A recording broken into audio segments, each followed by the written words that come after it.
Hello everyone, स्वागत है आप सभी का मेरे चैनल द डिवाइन टैरो में। कैसे हैं आप सब? उम्मीद करती हूँ सब हैप्पी होंगे, पॉजिटिव फील कर रहे होंगे, पॉजिटिव सोच रहे होंगे।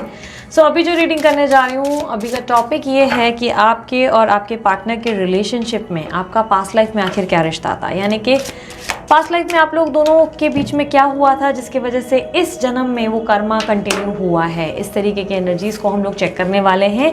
उम्मीद करती हूँ ये डिफरेंट टॉपिक आपको पसंद आएगा, और अगर आप लोगों को अच्छा लग रहा है कि कुछ नए टॉपिक पे देखने को कुछ मिल रहा है तो मस्त वाला लाइक चिपका दो, ठीक है। चलो शुरू करते हैं। यूनिवर्स मुझे बताएं, मेरे व्यूवर्स जो ये रीडिंग देख रहे हैं उनके और उनके पार्टनर के बीच में पास्ट लाइफ में क्या रिश्ता था, क्या घटित हुआ था, और पास्ट लाइफ का कौन सा कर्मा है जो वो लेकर इस जन्म में वापस आए हैं।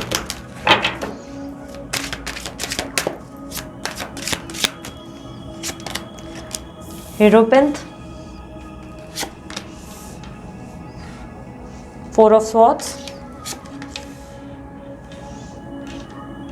5 of Swords, Knight of Wands, 2 of Swords, 6 of Pentacles, Hangman, Queen of Pentacles, Judgment, Knight of Swords, 8 of Cups, 9 of Swords। Okay, past life में आप लोगों के जो इनिशियल्स मिल रहे हैं नाम के, वो है M या N, S, और कहीं ना कहीं P है, A है, F है, और कहीं ना कहीं S भी है, ठीक है। ये कुछ इनिशियल्स मिले हैं। साइन थी लिब्रा, एक्वेरियस, जेमिनी, या आप लोगों की साइन थी Cancer, Scorpio, Pisces, okay, Taurus, Virgo, Capricorn भी है, ओके। मुझे जो रिफ्लेक्ट हो रहा है, पास्ट लाइफ में आप काफ़ी स्पिरिचुअल पर्सनालिटी रहे हो। कहीं ना कहीं ऐसा दिखाई दे रहा है कि जिस बैकग्राउंड में आप थे वो बैकग्राउंड काफ़ी स्ट्रॉन्ग, किसी तरीके के ब्राह्मण या किसी तरीके के ऐसा बैकग्राउंड था जिसमें बहुत ज़्यादा आस्तिक शक्ति थी। जैसे कि या तो कोई पंडित के घर पैदा हुए थे, या तो किसी ऐसे मौलवी के घर पैदा हुए थे। कोई ऐसी जर्नी थी आपकी जिसमें आप किसी आध्यात्मिक, बोलते ना, घर में या बैकग्राउंड में पैदा हुए थे। ऐसी कोई जगह है जो स्पिरिचुअल थी। काफ़ी ज़्यादा आपके इंट्यूशन स्ट्रॉन्ग थे, और पढ़े लिखे आप बहुत ज़्यादा थे। आप अपने पास्ट लाइफ में आपने बहुत पढ़ाई की है, बहुत ज़्यादा स्टडीज़ किए हैं। आप काफ़ी स्टूडियस रहे हो, काफ़ी ज़्यादा पढ़ने का शौक़ रहा है, और कहीं ना कहीं घर परिवार में ऐसी स्थिति या स्ट्रिक्ट एक्शंस रहे हैं जिसकी वजह से आपने अपनी पढ़ाई बहुत ज़्यादा जो है ग्रहण की है, और कहीं ना कहीं पॉजिटिविटी है। ऐसी एनर्जी है जहाँ पर लग रहा है कि आपने जो है बहुत ज़्यादा अपना मन लगा के पढ़ाई पे ध्यान दिया, प्रैक्टिकल लाइफ पे ध्यान दिया, अपने घर गृहस्थी पे ध्यान दिया, घर परिवार पे बहुत फोकस किया। आपकी मदर काफ़ी साइलेंट टाइप की पर्सनालिटी थे, और आपके फादर काफ़ी गुस्सेल स्वभाव या स्ट्रिक्ट टाइप के पर्सन थे। ऐसी एनर्जी है जहाँ पर ऐसा दिख रहा है कि आपके फादर का रूल आपके घर पे सबसे ज़्यादा चलता था। आपके सिबलिंग्स भी थे आपके, कहीं हद तक मुझे दिखाई दे रहा है कि और 2 जो है सिबलिंग्स थे, उनमें से मुझे दोनों में से ही दोनों के दोनों ही भाई दिखाई दे रहे हैं, आपके भाई थे। और आपकी एनर्जी में काफ़ी फेमिनाइन एनर्जी है, बट आप मैन थे। कहीं ना कहीं आपके अंदर मर्दों का ही ऑरा दिखाई दे रहा है, बट एनर्जी फेमिनाइन थी। यानी कि आप काफ़ी ज़्यादा ऐसे पर्सन थे जो सबके हित में सोचना, सबकी केयर करना, सबके लिए लव करना, सबको ध्यान देना, काइंड ऑफ बहुत ज़्यादा दयालु टाइप के इंसान रहे हो आप पास्ट में। और कहीं ना कहीं ऐसी एनर्जी है कि आप अपने फैमिली को लेकर, स्पेशली अपने फादर से कब सबसे ज़्यादा क्लोज रहे हो। आप अपनी पास्ट लाइफ में सबसे ज़्यादा क्लोजेस्ट एनर्जी जो थी वो आपके फादर के साथ थी आपकी। ऐसी एनर्जी रिफ्लेक्ट हो रही है जिसमें दिख रहा है कि आप बहुत ज़्यादा ऐसे बैकग्राउंड में थे जहाँ पे ज़्यादा हंसी मजाक नहीं होता था, बहुत ही सिंपल लिविंग लाइफ थी। और I don't know why, but I can strongly see कि साउथ इंडियन फैमिली थी। क्यों पता नहीं क्यों मुझे साउथ इंडियन दिख रहा है, तो मैंने साउथ इंडियन से आपको बताया। साउथ इंडियन फैमिली थी, और काफ़ी ज़्यादा बोलते हैं ना कि सोच के बोलना, सोच के बात करना, और घर में चूचा तुरंत से नहीं करना वाली एनर्जी रही है। आपके सिबलिंग्स के साथ आपका कुछ खास इतना अच्छा बॉन्ड नहीं दिख रहा है, बट येस आप केयर बहुत करते थे उनकी। कहीं ना कहीं केयरिंग एनर्जी आपके अंदर बहुत ज़्यादा है। आप एल्डर थे, आप कहीं ना कहीं एल्डर ब्रदर है, और आपके 2 और भाई थे। ऐसी एनर्जी है जिसमें आपके 2 भाई हैं, बट सबसे ज़्यादा इमोशनल या फेमिनाइन या सेंसिटिव कहो तो वो आप थे। कहीं ना कहीं आपका एक रोल ऐसा रहा है जिसमें आप किसी का दुख नहीं देख पाते, किसी की तकलीफ नहीं सह पाते, ऐसी एनर्जी है। दूसरी तरफ आपके पार्टनर काफ़ी ज़्यादा रूड फैमिली, यानी कि जहाँ पर उनके पापा बहुत ज़्यादा एग्रेसिव कह सकते हैं, अब्यूसिव कह सकते हैं, लाइक मारना, चिल्लाकर बात करना, और थोड़े से बॉसी अथॉरिटेटिव नेचर में, पैसों को लेकर थोड़ा सा दिक्कत होना, इस तरीके की एनर्जी है जहाँ पर इनके जो फादर या इनका जो बैकग्राउंड था, आपके पार्टनर और आपके पार्टनर के जो बैकग्राउंड या फैमिली थी वो इतनी ज़्यादा स्ट्रांग नहीं थी। पैसों को लेकर फाइनेंशियल स्ट्रेस था। पैसे इनकी मदर के पास काफ़ी थे, इनकी मदर बहुत पैसे वाले इससे थी, इनके मदर का बैकग्राउंड अच्छा था, पर फादर फिर भी बहुत ज़्यादा कंट्रोल करते थे। कहीं ना कहीं उनकी मदर को कंट्रोल करना और सबको कहीं ना कहीं बोलते ना हैंडल करना, प्लस स्ट्रिक्ट बहुत थे, चिल्लाना या मारना या डांटना, इवन ऐसे चांसेस बहुत स्ट्रांगली दिखते हैं कि उनके जो आपके पार्टनर के मदर जो थे वो भी कई बार पिट जाते थे, ऐसी एनर्जी रही है। बट बैकग्राउंड उनका बहुत अच्छा था, वो बहुत अच्छे बैकग्राउंड और बहुत ही हैवी बैकग्राउंड के मालिक रहे हैं। आपके पार्टनर की एनर्जी में जबकि ऐसा दिख रहा है कि ज़्यादा पैसे उन्हें मिले नहीं, लाइक कहीं ना कहीं उनको ज़्यादा पैसे खर्चे करने की उड़ान नहीं दी गई, फ्रीडम नहीं था, और काफ़ी उनके फादर का दबदबा था। आपके फादर स्ट्रिक्ट थे बट आपके फादर डिसिप्लिन थे, जैसे कोई आर्मी मैन होता है वैसा। बट इनके फादर बहुत रूड थे, या आप डेविल कह सकते हो, ऐसी पर्सनालिटी हो सकते हैं जिसमें इनका दबदबा बहुत ज़्यादा ऐसा रहता है कि जिससे आपके पार्टनर बहुत डरते थे। आपके पार्टनर कहीं ना कहीं अपनी लाइफ में ऐसा व्यक्ति नहीं चाहते थे जो उनके फादर जैसा हो, वो डेफिनेटली कोई डिफरेंट पर्सन जो है चाहते थे। पास्ट लाइफ में आप लोग दोनों का ऐसा दिख रहा है कि ज़्यादा खास कुछ पटता नहीं था। आप लोग दोनों, चांसेस बहुत स्ट्रांग दिखते हैं कि आप दोनों एक ही जगह पढ़ते थे, और कहीं ना कहीं ज़्यादा ही ऐसी क्लोज्ड ऑफ एनर्जी है जहाँ पर शुरू में आप लोग दोनों की ज़्यादा बनती नहीं थी, लाइक एक दूसरे से उखड़ना या एक दूसरे को डिस्टेंस लेना। आप लोग कहीं ना कहीं एक दूसरे से हमेशा डिबेट करना, आर्ग्यू करना, या एक तो पहली बार टकराते नहीं, और टकराते तो बहुत ज़्यादा आर्ग्यूमेंट होती है। इवन आपकी आर्ग्यूमेंट से आपके आसपास के लोग भी परेशान होते हैं, लाइक एक काइंड ऑफ दुश्मनी कह लो, थोड़ी सी रिवेंज की भावना ये समझ लो, क्योंकि ऐसा दिख रहा है कि आपके पार्टनर आपसे डिस्टेंस में रहते, और कहीं ना कहीं आपकी एनर्जी ऐसी रहती कि आप बहुत पोलाइटली बात करते हैं। आपके साथ, आपकी एनर्जी में काफ़ी क्लियरली है कि आप सबके साथ गिविंग थे, आप लविंग थे, केयरिंग थे, तो आप उनसे कुछ भी अच्छा बोलते तो आपके पार्टनर को ये लगता कि आप या तो फ्लर्ट कर रहे हो, या आप उनको गंदी नज़र से देख रहे हो, या गलत उनका आपका थॉट बहुत रॉन्ग है, इस तरीके से उनको कहीं ना कहीं फील हो जाता, जिसकी वजह से आप दोनों का कभी भी पटता नहीं था। अब ये या तो सेम वर्क प्लेस थी, या तो आप लोग सेम जगह पे पढ़ते थे साथ में, जहाँ पे आप लोग दोनों का ज़्यादा बनता नहीं था। कहीं ना कहीं एक समय बीता, ऐसा दिख रहा है कि आप लोग दोनों के बीच में एक बहुत लंबा गैप आया, जहाँ पर आप लोग बहुत लंबे समय तक एक दूसरे से बात नहीं किए, एक दूसरे की तरफ लाइक ज़्यादा वो एनर्जी नहीं रही जहाँ पर आप लोग दोनों एक दूसरे से कनेक्टेड रहे, या ज़्यादा वो नहीं रहा कि एकदम एक दूसरे का हाल पूछा, क्योंकि आप लोग दोनों एक दूसरे को कुछ खास मतलब समझ में नहीं आए। आपको आपके पार्टनर का नेचर अच्छा नहीं लगता, वो हमेशा आपको बहुत ही ऐसे देखते कि जैसे कि आप बहुत बुरे व्यक्ति हैं, और दूसरी तरफ आपके पार्टनर का ऐसा बिहेवियर रहता है जैसे कि आप बहुत फ्लर्टी हो और अच्छे इंसान नहीं हो, लाइक बिकॉज आपका बहुत ज़्यादा फ्रेंडली रहना, सबके साथ हंसी मजाक करना, या सबके साथ दयालु होना, ये कहीं ना कहीं उनको रॉन्ग प्लेटफॉर्म में दिखता। दिखने के आप भी बहुत अच्छे खासे थे, और आपके पार्टनर बहुत सिंपल थे। उनके एनर्जीज में मुझे ऐसा नहीं दिख रहा है कि वो बहुत ज़्यादा हैवी मेकअप करना, क्योंकि वो फीमेल थे डेफिनेटली, वो ज़्यादा हैवी मेकअप करना, हैवी एनर्जी में तैयार होना नहीं, एकदम सिंपल पर्सन थे एकदम। और आपके पार्टनर के जो है मुझे सिबलिंग्स जो दिख रहे हैं, ऐसा दिख रहा है कि सिर्फ उनका एक ही सिबलिंग था, और वो था बड़ा भाई, और वो बड़ा भाई जो है लगभग इनसे डिस्टेंस में ही रहता था, इनके साथ नहीं रहता था। यानी कि कहीं ना कहीं एक ऐसी एनर्जी है जहाँ पर वो या तो बाहर स्टडी करते थे, या तो बाहर साथ रहता नहीं था नानी या कहीं दादी के साथ, पर वो बेटा मतलब वो भाई साथ में नहीं था कहीं ना कहीं, क्योंकि सिबलिंग अलग हो गया है, ऐसी एनर्जी क्लियर है इनकी एनर्जी में। मतलब एक काइंड ऑफ इन्होंने ही बहुत पेन या स्ट्रगल फेस किया, ऐसी एनर्जी दिखती है। आप दोनों का ज़्यादा बनता नहीं था, और आप लोग बहुत लंबे टाइम की गैप में एक दूसरे को देखे भी नहीं, कुछ भी नहीं। एक टाइम पीरियड आया जहाँ पे आपके पार्टनर की शादी की बातचीत हुई, और कहीं ना कहीं उस टाइम फ्रेम पे जब रिश्ता लेकर आप पहुँचे तो आप ज़्यादा जानते नहीं थे कि आपके जो पर्टिकुलर पर्सन जिनसे आप मिलने जा रहे हैं वो व्यक्ति वही है जिनसे आपका कभी बना ही नहीं, कभी पटा ही नहीं, ना वर्क प्लेस पे या स्टडीज़ की प्लेस पे आप लोग दोनों एक दूसरे को ज़्यादा इतना पसंद नहीं करते थे। बट जब आप रिश्ता देखने गए, बिकॉज आपका ही दिख रहा है यहाँ पर, आपकी एक्टिविटी हुई थी कि रिश्ता जब आप देखने गए थे तो आप शॉक्ड हो गए, क्योंकि आपको बाद में जाकर पता चला कि जिसका रिश्ता आप देखने गए हो वो कोई और नहीं, वही व्यक्ति है जिनके साथ आपकी कॉम्बिनेशन या केमिस्ट्री कभी बनती ही नहीं थी।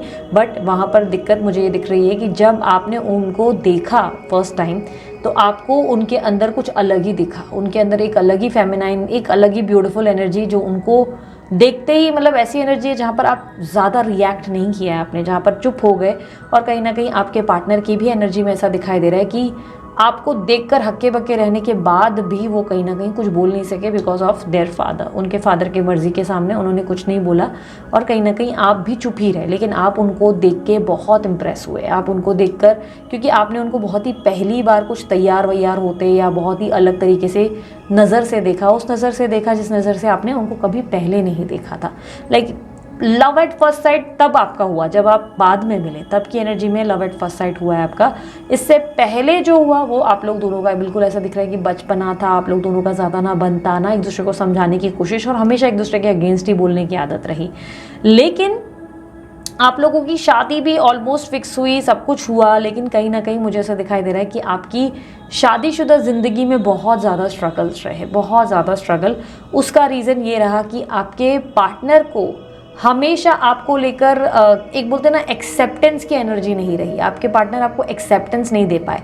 कहीं ना कहीं आप लोगों की मैरिज तक बात भी गई, कहीं ना कहीं आप लोग बहुत इन्वॉल्व हुए, लेकिन आप जितना प्रेम उनके प्रति फील करते थे आपके तरफ, आपके पार्टनर की तरफ से उतनी ही क्लोज्ड ऑफ एनर्जी आपको मिली। क्योंकि आपके पार्टनर, जैसे कि मैंने कहा, वो हमेशा आपको जज करते हैं कि आप एक फ्लर्टिशियस या एक बुरे इंसान हैं और आप में एक ऐसी एनर्जी है जो औरतों के प्रति बहुत अलग तरीके की है। ऐसी आपका स्वभाव देखकर लगे कि एक्सेप्टेंस नहीं मिल सकी। ऐसी लग रहा है कि आपको एक्सेप्टेंस नहीं मिली और कहीं ना कहीं एक बोलते ना लव लाइफ में जो आपने बहुत प्रेम दिया, बहुत ज़्यादा लव दिया, वो लव में जो आपको बोलते ना एक वैल्यू मिलनी थी, जो आपको एक सपोर्ट मिलना था। क्योंकि यहाँ पर देखो आपकी एनर्जी में बहुत लव एंड केयर और सपोर्ट दिख रहा है, बट आपके जो पार्टनर है उनकी एनर्जी में ऐसा दिख रहा है कि जैसे वो आपको एक्सेप्टेंस ही नहीं दे पा रहे, जैसे वो आपसे क्लोज्ड ऑफ है और बार बार जैसे कि आपसे डिस्टेंस क्रिएट करना, आपके साथ इन्वॉल्व ना हो पाना। लाइक फिजिकली इन्वॉल्व थे, डेफिनेटली आपका एक बेबी भी था। आपका बेबी जो दिख रहा है वो ऑलमोस्ट मुझे ऐसा दिख रहा है कि लाइक एक फीमेल ही थी, लेकिन वो बच्चे के साथ आपका बॉन्ड बहुत था, बट आपके पार्टनर का बॉन्ड ज़्यादा नहीं था बच्चे के साथ। कहीं ना कहीं ऐसी एनर्जी है जहाँ पर आप बहुत कॉम्प्रोमाइज़ करते, एडजस्ट करते, कई बार आप उनको अपनी तरफ से इम्प्रेस करने का प्रयास करते, पर आपके पार्टनर काफ़ी कोल्ड बिहेवियर में रहते, अक्सर आपसे डिस्कनेक्टेड रहते और अपनी धारणाओं में बंधे रहती। ऐसी एनर्जी मुझे दिखाई दे रही है। लेट मी सी इसका कारण क्या था, यूनिवर्स मुझे बताएं रीज़न क्या था। इनके पार्टनर इनसे इतना कटे कटे क्यों रहते थे या इतना दूर क्यों रहते थे? बिकॉज ऐसा लग रहा है कि आपने पूरी उम्र बिताई उस वक्त उनका प्यार जीतने में, पर कहीं ना कहीं प्यार नहीं हासिल हुआ। एंड में आउटकम अगर देखो तो अंतिम समय तक प्यार नहीं मिला। यूनिवर्स मुझे बताएं आखिर क्या हुआ था ऐसा। Air of pentacles, four of wands, शादी हुई थी आप लोगों की, शादी हुई थी, बच्चा भी हुआ था। Ten of cups, the emperor. आपके पार्टनर को कोई और पसंद था, आपके पार्टनर किसी और को पसंद करते थे। जब आपकी शादी फिक्स हुई थी तो उनके दिमाग में ये था कि वहाँ शादी होगी, और कहीं ना कहीं वहाँ शादी नहीं हो पाने की वजह से आपके पार्टनर बहुत क्लोज्ड ऑफ रहे। वो उस व्यक्ति को भूल नहीं पाए, कहीं ना कहीं उस व्यक्ति के साथ उनका रिश्ता नहीं बन पाने का एक एनर्जी। क्योंकि यहाँ पर ऐसे दिख रहा है कि उन्होंने उनके साथ सपने बुने थे, बट आपके साथ उनका वो सिनेरियो नहीं था। वो आपको काफ़ी अलग प्रकार का इंसान मानते, वो हमेशा आपको आपसे कंपैटिबल ना मानते, केमिस्ट्री आपके साथ फील नहीं करते। आपके पास सब कुछ था, पैसा था, फैमिली थी, परिवार थी, आप प्रोटेक्ट भी बहुत करते थे, आप सपोर्टिव भी काफ़ी ज़्यादा थे। लेकिन ऐसा दिख रहा है कि आप रेस्पॉन्सिबिलिटीज से घिरे थे, आप फैमिली सबको संभालने की आदत थी। आपके पार्टनर किसी और के प्रति इंटरेस्टेड रहे, बट हाँ मुझे ऐसा नहीं दिख रहा है कि उन्होंने आपको चीट किया, लेकिन इसकी वजह से काफ़ी आपके पार्टनर की हेल्थ भी बहुत डाउन रही। और मुझे बहुत स्ट्रांगली दिख रहा है कि आपके पार्टनर की हेल्थ एग्जॉशन, एंजाइटी और स्ट्रेस में बहुत ज़्यादा, लाइक एक ऐसी एनर्जी है जहाँ पर very strongly I can see a third party situation जो आपके पार्टनर की तरफ से थी, जिसकी वजह से आपके पार्टनर आपके साथ तो थे लेकिन आपके साथ होके भी आपके साथ नहीं थे, खाली से थे, टूटे हुए से थे। और कहीं ना कहीं आप इनके प्यार को जीतने में बहुत संघर्ष करते रहे, बहुत ज़्यादा। आपके पार्टनर और आपके बीच में जो डेथ हुई थी वो सबसे पहले आपके पार्टनर की हुई थी। आपके पार्टनर बीमारी से ग्रस्त होकर निकल गए थे, कहीं ना कहीं ऐसी एनर्जी कि उनको कोई गंभीर बीमारी के चलते वो कहीं ना कहीं गुजर गए, पर आप उस तन्हाई और उस अकेलेपन के साथ वहीं रह गए, अपना उनका प्यार जीत सके। और कहीं ना कहीं एक होता है ना कि आपके अंदर का पीस कहीं रह गया, आप अंदर से अशांत रह गए, आपके अंदर कहीं ना कहीं ऐसी एनर्जी बन गई जहाँ पर आप खुद को वापस हासिल नहीं कर पाए। जैसी आप पर्सनालिटी थे, जो जोश था, हंसना, सबका बोलते ना कि एक लव अफेक्शन, वो कहीं ना कहीं आप में ख़त्म हुआ और आप बहुत ज़्यादा एक सीरियस और बहुत ज़्यादा गंभीर किस्म के इंसान बन गए। कहीं ना कहीं आपके अंदर की हंसी कहीं गायब हो गई। आप एम्परर की पोजीशन पे यहाँ पर देख सकते हो खुद को, और आपके पार्टनर बहुत पेनफुल लाइक एनर्जी में यहाँ से लाइक ऐसा दिखाई दे रहा है कि आप दोनों की एनर्जी में कोई तीसरे का इन्वॉल्वमेंट होने की वजह से अंतिम समय तक आपके पार्टनर ये नहीं समझ पाए कि आप उनके लिए क्या महत्व रखते थे। और उसका रीज़न, सबसे बड़ा जो ऑब्स्टिकल मुझे दिख रहा है वो ये था कि आप बहुत ओवरडू करते थे रिलेशनशिप में। आप उनका दिल जीतने के लिए अपनी तरफ से सारे प्रयास करते थे, सारे के सारे। आप उनको खुश रखने के लिए हर तरीके की सहूलत और हर तरीके का बेस्ट प्लेटफॉर्म सर्व करते। उनको जो खाना होता वो खाते, मतलब आपकी ऐसा था कि आपकी सबसे बड़ी प्रायोरिटी आपके पार्टनर थे। लेकिन कहीं ना कहीं आपके पार्टनर आपकी वो वर्थ जो समझनी चाहिए थी नहीं समझ पाए। वो अपने उस रिलेशनशिप को नहीं भूल पाए जिससे उसे उनको भूल जाना चाहिए। उस व्यक्ति की कहीं और तो शादी हुई, मुझे ऐसा नहीं दिख रहा है कि उनके साथ ये कोई अफेयर में थे या ये आपको चीट कर रहे थे, बट ये उस ट्रॉमा में से कहीं ना कहीं निकले नहीं। और उसका प्रॉब्लम ये हुआ कि आपने अपने पार्टनर को वो स्पेस नहीं दिया जो आपको उनको देना चाहिए था। यानी कि आपने उनको हमेशा इम्प्रेस करने की कोशिश की। आपने उनको एहसास ही नहीं दिलाया कि उनका और आपके बीच का कॉम्बिनेशन क्या है। यानी कि ऐसा दिख रहा है कि जैसे कि आपने उनको हर बार वो दिखाया जिसमें हमेशा आप ही ओवरबर्डन ले रहे थे। आप उनको बोलते ना कभी रिलीज़ ही नहीं कर देते, कभी जाने ही नहीं देते थे। आपको ऐसा लगता था नहीं मैं इसे खुश रखूँ खुश रखूँ। आपने कभी उन्हें वो स्पेस ही नहीं दी, जाने ही नहीं दिया, उनको बोला ही नहीं कि ठीक है तेरी मर्ज़ी, अगर तुझे लगता है कि तुझे मेरे साथ खुशी नहीं है तो चल भाई तू आगे बढ़, तू खुश रहे, भगवान करे तू खुश रहे, मैं अपने जीवन में आगे बढ़ूंगा, बच्चा भले तू जो है मुझे दे दे, या बच्चे से पहले की भी अगर मैं बात करूँ। क्योंकि आप कहीं ना कहीं उस इंसान से बहुत अटैच्ड हो गए थे, पर आपके पार्टनर आपसे जुड़ नहीं पा रहे थे। उसका रीज़न ये था कि आपके पार्टनर आपके प्यार को महसूस ही नहीं कर पाया। आपने वो गैप, एक होता ना कि आपने सुना है कि जब कभी एक रिश्ते में एक प्रॉब्लम या डिफरेंस आती है ना, उसके बाद जब एक रिश्ता वापस टूट कर जुड़ता है ना, तो वो बहुत इमेंस लव होता है, एकदम एक्सट्रीम इंटेंस लव होता है, जिसमें रियलाइज़ होता है कि एक दूसरे के बिना क्या होता है रहना, मतलब कितना डिफ़िकल्ट है अपनी लाइफ को निकालना एक दूसरे के बिना। एक ऐसी एनर्जी बन रही है जहाँ पर ऐसा दिख रहा है कि आपने अपने पार्टनर को ऐसा महसूस ही नहीं होने दिया कि आपके बिना जीना कितना डिफ़िकल्ट हो सकता है। आप हमेशा उनकी परछाई बनकर रहे, जिसकी वजह से आपके पार्टनर ने आपको हल्के में ले लिया और कहीं ना कहीं सोच विचार करते, गंभीर सोच विचार के साथ वो अपनी ही बीमारी में निकल गए। लेकिन आप वहीं अकेले रह गए, आप वहीं के वहीं अकेले रह गए। आपकी जो ज़िंदगी है वो अकेलेपन से कटी और कहीं ना कहीं आप प्यार को तरस गए। जो प्यार आप कहीं ना कहीं बोलते ना प्राप्त कर सकते थे, वो प्यार आप अपने अंदर महसूस ही नहीं कर पाए। क्योंकि ऐसा दिख रहा है कि आपने बहुत ही ज़्यादा स्टूडियस होकर पढ़ाई की, अपने सिबलिंग्स को भी केयर किया, सबकी केयर की, परवाह की। आपने अपनी बीवी को भी बहुत ज़्यादा प्रेम दिया, लेकिन अंतिम क्षण तक आपको रिटर्न में लव नहीं मिला। यानी कि आपको कोई व्यक्ति प्यार वापस लौटा नहीं पाया। और ये अकेलापन आपको एक रूड और बहुत ही ऐसा व्यक्ति बना गया जिससे आप बहुत ज़्यादा ऐसे हो गए कि टफ, लाइक ठीक है यार, अब यही मेरी ज़िंदगी वाली कहानी हो गई। सो इस जन्म में वो कौन सा कार्मिक समय है जो आप वापस लेकर आए हो? ये पैटर्न को सुधारने का समय फिर से इस जन्म में आपको भगवान ने दिया है। ये फिर से वही चीज़ें और वही साइकिल घटित हुई है, लेकिन इस बार हर किसी ने अपनी अपनी प्लेस और पोजीशन को बदल दिया है। यानी कि आपके पार्टनर ने कोई और पोजीशन ली, आपने कोई और पोजीशन ली, और यहाँ पर थर्ड पार्टी सिचुएशन भी एग्जैक्टली क्रिएट हुई है। अब ऐसा है कि आपके पार्टनर को लगता है कि उनका इमोशनल अटैचमेंट उस थर्ड पर्सन के साथ है, वो फलाना पर्सन उनके लिए महत्व रखता है, बट वो थर्ड पर्सन इनके बारे में उतना एक्सट्रीमली नहीं सोचता है, क्योंकि वो थर्ड पर्सन का कुछ इनकी तरफ से ग्रीड कहो, सेल्फिशनेस कहो, या कुछ ना कुछ पर्पस है जो वो इनसे निकाल रहे हैं।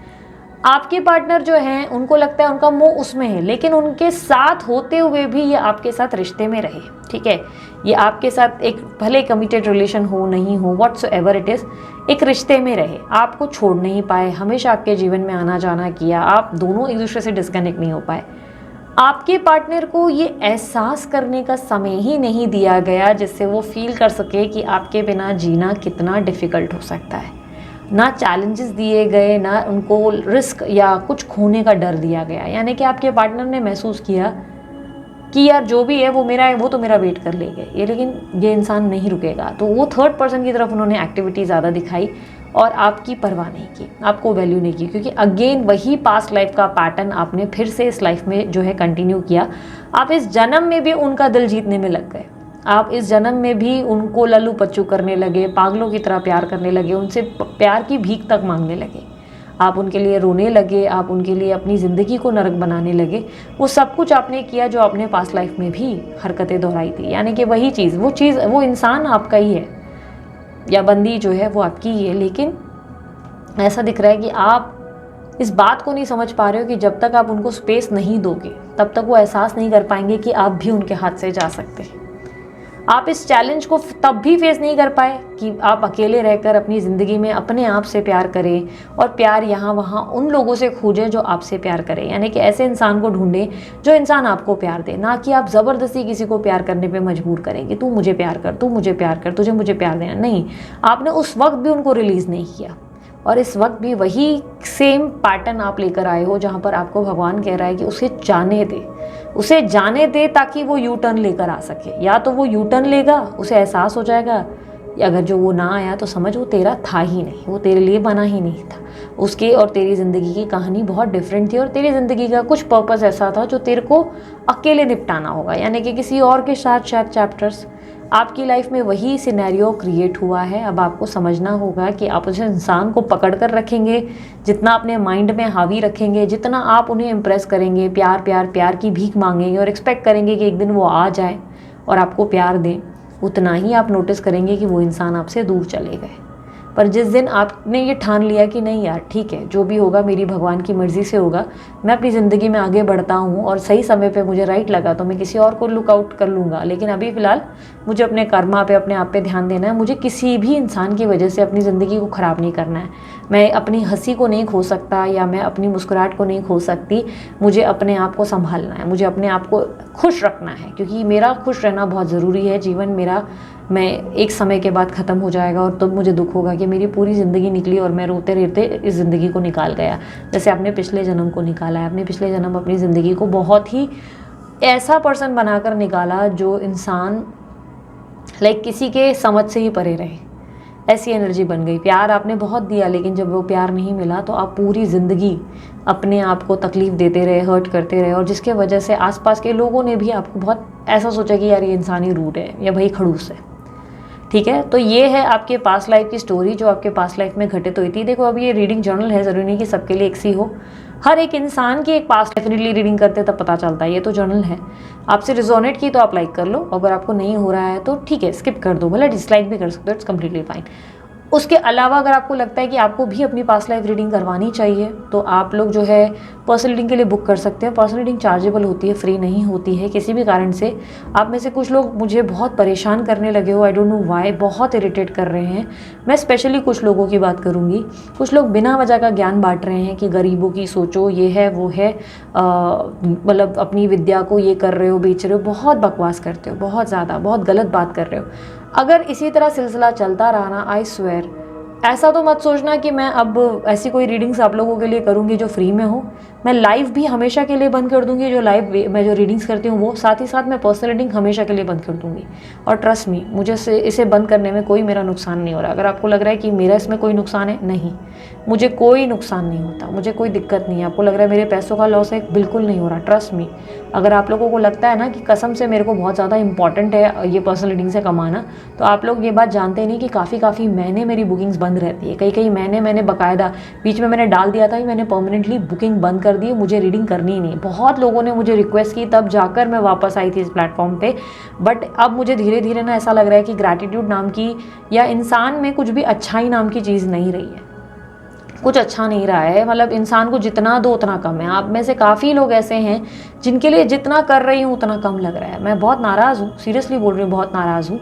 मुझे बहुत दुख पहुँचता है कि जिस तरीके से आप लोग बिना वजह आके मेरी टीम को ज्ञान बांटते हैं। मेरी पूरी टीम को ज्ञान दिया जाता है कि आप लोग गरीब लोगों के लिए क्या कर रहे हो। अरे रीडिंग करनी ही नहीं है, आप लोग समझते क्यों नहीं? हम लोग को रीडिंग नहीं करनी, जानबूझ के महंगी रख ली है भाई, महंगी है, हमें नहीं करनी है तो आपको करवानी है तो पे करो, वरना लाइव सेशंस रखे हैं हमने, लाइव सेशन में पार्टिसिपेट करो। लाइव सेशन में नहीं हो पा रहा है, वेबसाइट बना दी है यार, क्या लगता है वो वेबसाइट से अर्निंग आती? कुछ नहीं आता है। पता कर लो, अगर तो आपके टेक्नोलॉजी वाले कोई इंजीनियर वगैरह है ना, पता करो क्या आता है वेबसाइट से, कोई पैसा आता है? नहीं, वो भी एक फ्री फंड में फीचर बनाया गया जानबूझ के, क्योंकि काफ़ी लोग इतनी तकलीफ में होते हैं जिनकी रीडिंग नहीं हो पाती, तो उनके लिए भाई वो नहीं पहुंच सकते।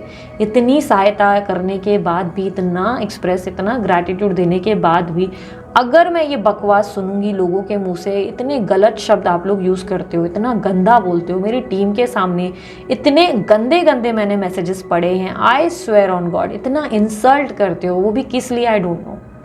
चाहिए मैं परमानेंटली बंद कर देती हूँ। And I dare you guys, मैं सीरियसली हिम्मत से बोल रही हूँ, पूरी चौड़ से बोलती हूँ, मुझे कोई दिक्कत नहीं होगी, ना सिर्फ पर्सनल रीडिंग बंद करने की, मैं अपना चैनल बंद कर दूंगी हमेशा के लिए, और मुझे सीरियसली कोई फ़र्क नहीं पड़ता।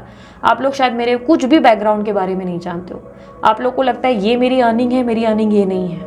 मैं जो भी हूँ, क्या हूँ, मेरी पर्सनैलिटी क्या है, मेरा बैकग्राउंड क्या है, आपको कुछ आइडिया नहीं है उसके बारे में। सो प्लीज़ मेहरबानी करके, ये लास्ट वार्निंग है आप सभी लोगों को जो भी मेरे को ज्ञान फालतू का बांटने। मेरी टीम पढ़ती है, मुझे बड़ा एम्बैरेसिंग लगता है, मुझे लगता है यार ये लोग क्या कर रहे हैं और क्यों कर रहे हैं, किसने ज्ञान मांगा, किसने सजेशन मांगा, किसने एडवाइस मांगी, क्या किसी ने कहा आप लोगों को कि आप लोग उस नंबर पर आकर अपना एडवाइस दें? नहीं मांग रहे हैं। आपको रूड लग रहा है? हाँ, मुझे भी बहुत रूड लगता है जब आप लोगों की बदतमीजियाँ सुनती हूँ मैं वहाँ पर, जब मेरी टीम मैसेज पढ़ती है और मुझे लगता है कि ग्रैटिट्यूड की जगह इतना इंसल्ट किया जा रहा है। I am not liking it. आप मुझे कहो, मैं चैलेंज करती हूँ, मैं चैनल बंद कर देती हूँ, मुझे कोई दिक्कत नहीं होगी। आपको क्या लगता है कि इस चैनल के बंद होने से मुझे नुकसान होगा? बिल्कुल नहीं होगा, ट्रस्ट मी। मैं इससे पहले भी उसी लेवल पे थी और इसके बाद भी उसी लेवल पे रहूँगी। ये मेरा काम जो होता था, मैंने हीलिंग पर्पस से शुरू किया था, इस हीलिंग के पर्पस से ही मैं इस काम पे आई थी। लेकिन हीलिंग की जगह सामने वाले को अगर आप लोग जो है बदतमीजी दिखाओगे, गाली गलोच करोगे, गंदी भाषा का उपयोग करोगे, और ये क्या नहीं बोलते हो, स्क्रीनशॉट दिखाऊंगी ना, खुद को शर्म आ जाएगी यार। कैसे, मतलब इतने सारे नंबर एक्सपोज कर सकती हूँ मैं सबके, स्क्रीनशॉट लेके रखे हम लोगों ने। हम में से उल्टे लोग हैं, हम फीडबैक के स्क्रीनशॉट नहीं लेते, हम स्क्रीनशॉट उन लोगों के ले रहे हैं जो गलत गलत बातें कर रहे हो। मतलब आप लोग तो मेरे पेरेंट्स तक को बीच में लेते हो, इतने गंद लेवल में बच रही है अब ये फालतूगिरी। फ्री रीडिंग्स के दम पर क्या आप लोगों को ऐसा लगता है कि किसी भी लेवल पे गिरना सही है? मैं उन टैरो रीडर्स में से भी मतलब नहीं हूं जो आप लोगों को बैठ के पानी बेच रहे हैं या फालतू चीज़ें बेच रहे हैं। कुछ नहीं किया है मैंने ऐसा अभी तक। अपनी रीडिंग करती हूँ, हीलिंग करती हूँ, चली जाती हूँ। बुकिंग भी लेने में बीच में इंटरेस्टेड नहीं थी, आप लोगों को पता था। और आप में से काफ़ी लोग बकवास करने आते हो, अच्छा आपने रेट बढ़ा दिया, ये सोल्यूशन है। अरे भाई, मैंने बुकिंग बंद कर दी थी, वो सोल्यूशन था। नहीं सुन रहे थे आप लोग, परेशान कर दिया। आखिर में आई पर्सनल रीडिंग की बुकिंग लेने के लिए वापस कि भाई ठीक है यार करो, रेट बढ़ा दिया क्योंकि मुझे भीड़ नहीं चाहिए। समझ क्यों नहीं आता आप लोगों को? 250-500 लोगों को पहुंचना इतना आसान नहीं है। मैं एक नॉर्मल ह्यूमन बीइंग हूं, आप लोगों को कोई बात समझना होगा। मैं एक नॉर्मल ह्यूमन बीइंग हूं, मैं नहीं पहुंच सकती इतने लोगों तक। मैं भगवान नहीं हूं, मुझे उस लेवल पे लेकर जाना बंद करो। मैं एक दिन में 10 लोगों से भी बात कर लेती हूँ ना, तो मेरा गला बैठ जाता है, मेरी हालत ऐसी होती है, क्योंकि मैं एक स्पिरिचुअल अलाइनमेंट में हूँ जहाँ पे मैं ज़्यादा बोल नहीं सकती। समझा करो। अगर आप लोग इस तरीके की हरकत करने आओगे, मैं पर्सनल रीडिंग तो बंद करूंगी, मैं अपना वेबसाइट बंद कर दूंगी, मैं अपनी लाइव रीडिंग्स बंद कर दूंगी, मैं अब चैनल बंद कर दूंगी, बात ही खत्म। फिर जो सोचना है जाके सोचो, आई डोंट केयर। रूड लगे मुझे, मेरे को कोई लेने देने में नहीं है, मुझे कुछ नहीं मिलना है यहाँ से, ठीक है। मेहरबानी करके जो आप लोगों के लिए कुछ अच्छा करता है तो उसके लिए थैंक यू नहीं बोल सकते, ग्रैटिट्यूड नहीं बोल सकते, इट्स कम्प्लीटली फाइन, मुझे चलेगा। नहीं बोलो, मैंने कभी नहीं बोला आप लोग मुझे आकर थैंक यू बोलो। हमेशा बोलती हूँ भगवान को थैंक यू बोल दो, यूनिवर्स को थैंक यू बोलो। हाँ, बोला है कि नहीं? हमेशा मैंने यूनिवर्स को बोला है। मुझे किसी ने भी कॉल पे भी, जितने क्लाइंट्स ने बात की है, मैंने हमेशा क्या बोला है कि यार सब यूनिवर्स की मर्जी से होता है, सब भगवान की मर्जी से होता है। जो बोलना है भगवान को बोलो जाके, यार मेरे को उस लेवल पे मत लाओ। तो उस इंसान को आप लोग जो है इस लेवल पे गिराते हो, वो भी किसके सामने? जो टीम उनकी काम कर रही उनके सामने, इस तरीके के गलत मैसेजेस भेजकर। इज्जत गिरा के रख दो। दीदी बोलने के लिए सिर्फ नाम का दी लगा देते हो, इज्जत देने के नाम पे आप लोग पूरी छिछा लेदर कर दो सारे के सारे मिलकर। और सीरियसली बोल रही हूँ, ये स्पेशली उन लोगों के लिए जो फालतूगिरी कर रहे हैं आज की डेट में। नहीं होती फ्री रीडिंग, नहीं होगी फ्री रीडिंग। परेशान करना बंद करो। जो इतनी प्रॉब्लम हो रही है ना, तो मैं पर्सनल रीडिंग बंद करके बैठ जाती हूँ, मुझे कोई दिक्कत नहीं है। फिर लाइव सेशन में भी पार्टिसिपेट करना बंद करो। क्यों आते हो लाइव सेशन में? मैंने कहा जितना कर लो उतना कम ही है। मैं तो सीरियसली बोलती हूँ, क्या ही बोलूँ, आप लोगों से बोल बोल कर थक गई हूँ। आप लोग नाराज करने का मौका ही नहीं छोड़ते हो। एनीवेज, ये आप लोगों की रीडिंग थी, आप लोगों को अच्छा लगा नहीं लगा, आई डोंट केयर। आज मेरा दिल सीरियसली बहुत दुखा है। मैं सुबह सुबह ऐसे कुछ मैसेजेस पढ़े हैं जिससे मेरा दिमाग एकदम डिस्टर्ब हो गया है। मुझे ऐसा लग रहा है कि यार कोई इतना लेवल पे कैसे गिर सकता है, क्या लेवल है, मतलब इतनी गंदगी हो रही है, इतनी गंद मची है, और क्या क्या लिख रहे हो, क्यों लिख रहे हो, क्यों, मतलब क्या आप लोगों को लगता है नेगेटिविटी फैलाकर आप लोग बहुत आगे बढ़ोगे लाइफ में? नहीं बढ़ोगे। समझो, एक फॉर्मेट होता है, अगर आपको नंबर दिया गया है उसमें डीपी पे पहले से ही रेट लिखा है, फिर आप लोग आकर बदतमीजी करने का क्या लॉजिक लगा रहे हो? नहीं समझ में आ रहा, स्किप इट। क्या ये है स्पिरिचुअल अलाइनमेंट की आकर गाली गलौज कर रहे हो? क्यों? फिर फॉर नो रीजन, बस बिकॉज हम आप तक नहीं पहुंच सकते इसीलिए। अरे फोन मेरा किसी दिन उठा लो, मेरी टीम को देखो कितने परेशान होते हैं। एक दिन में 250, 300 मैसेजेस आ रहे होते हैं हम लोगों को। आपको क्या लगता है सबको हम लोग स्पेशली एकदम वीआईपी ट्रीटमेंट दे पाएंगे? Is it possible? मेरी जगह रहकर देखो, बताना मुझे कहाँ तक कौन पहुंच सकता है।